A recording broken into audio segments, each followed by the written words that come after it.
Welcome back to your Fantasy Football Buddies. I'm Steven Miranda. I'm Jeff Ellis, and it's Tuesday, October 4th, 2011. Today we've got musings from the quarter pole of the NFL season. Another way of saying is, who would have thunk it? Exactly. We've also got our Hot Waiver Wire Pick-ups for Week 5. And in Fantasy Football for James, we'll take a look at the bye weeks.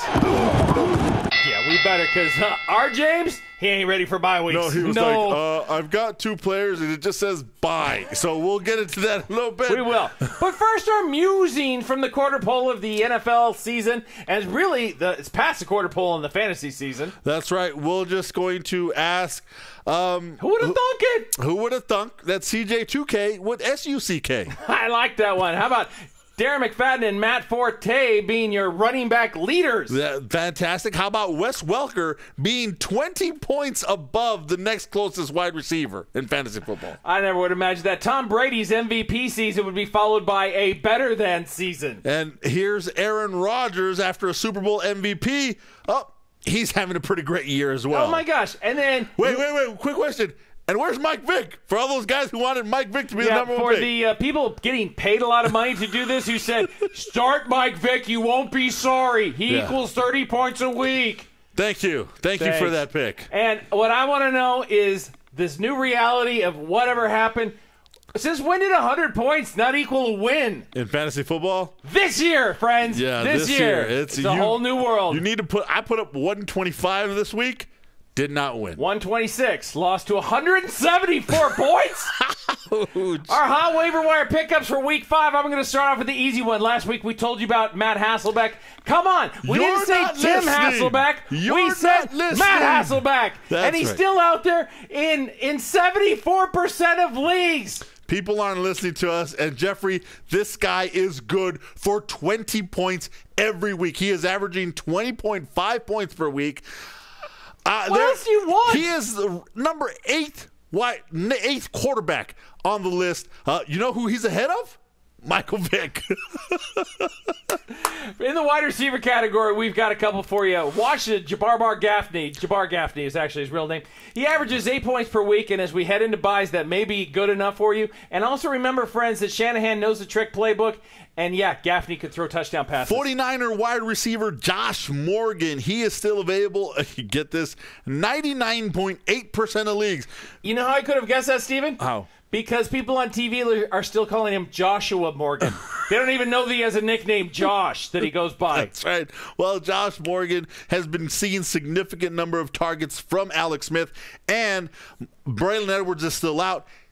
Alex Smith is not simpatico with Michael Crabtree. They don't like each other, and Crabtree's going to get all the doubles as he naturally should. He will get double covered. That leaves Morgan. Morgan is going to be getting some more targets, and if you are in a pinch at wide receiver with those buys, he is someone you might look at. You could do a lot worse, let me tell you. Not running backs. Running back Stevan Ridley for the New England Patriots. Jeffrey, he has seen his workload increase. 2 weeks ago, he had some carries. Last week against Oakland, he had double-digit carries. He went for 97 yards and a touchdown. His workload will increase, while Benjarvis Green-Ellis... They're just two ships passing in the night, friends. Exactly. He will lose touches. I want to point out that Ryan Torain is now Mike Shanahan's go-to big dog at the expense of Hightower, who's got a little bit of an injury, and Roy Helu, whom everyone said, "Oh my gosh, he's going to be the next best thing." What did you do? They're just two ships passing in the night, friends. And coming down. There you go. Hightower down, Ryan Torain up. But here's the thing. It's Mike Shanahan, and he loves to change his backs. We say go get him if you need a running back. He may become the featured back for a little while. Now, for this very special fantasy football 5 minutes, we've got an extra. Another Pittsburgh's Isaac Redman. That's right. We've got 3 this week. Isaac Redman, 98% of leagues. The injuries to Reshard Mendenhall means good things for him. That's right, and Redman is going to start seeing some more carries. Is it Redman or Redman? It's Redman.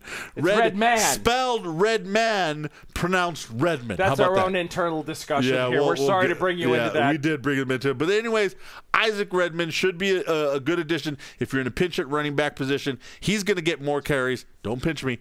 And Isaac Redman is someone who can help your team. Tight end coming up. Cleveland's Benjamin Watson available 92% of the league. Steven, The dude's just taking it to him. He's getting more catches every single week than the week before.